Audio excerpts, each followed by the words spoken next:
All right, let's talk about one of the most important aspects of shooting the pistol, and that's your grip. So when you think about your grip, just remember that your grip is your connection to the firearm, and it's really important.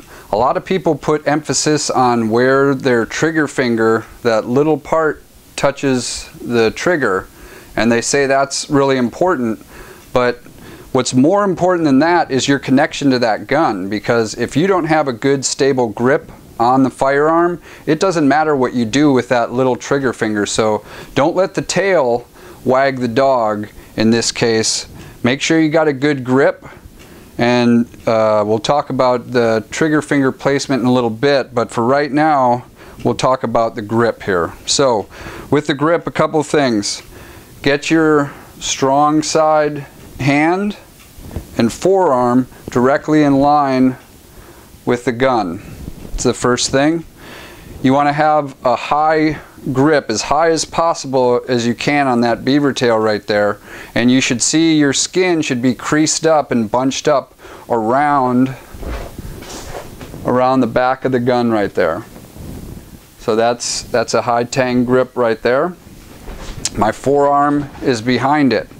Now you'll see that there's a space right there, and what fits really nicely into that space is this reaction side hand.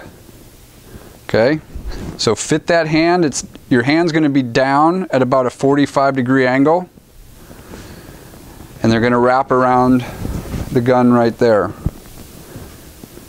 Alright, so that's the grip. Some ways to check if you have a consistent grip.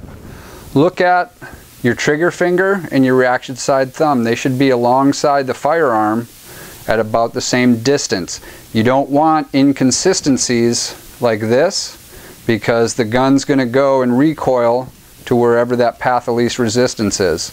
So we want to cover up the firearm as much as we can with a good consistent grip. A consistent grip equals consistent shots. It's really that simple. So make sure you have a good grip and you practice it in your dry fire every time you shoot. Okay?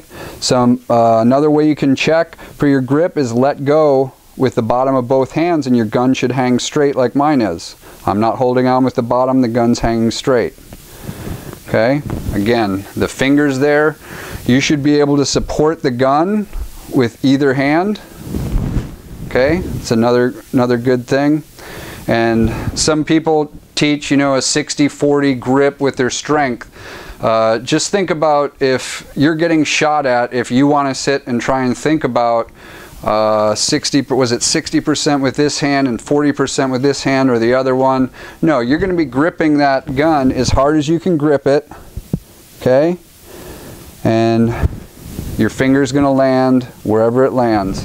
Okay? And like I said, we'll talk about that trigger finger placement in a little bit. For right now, that's your grip right there. Good hard grip, high up on the back of the gun, and you want it to be consistent. Every time you grab that gun, every time you pull it out of your holster, you want to grip it the same way every time.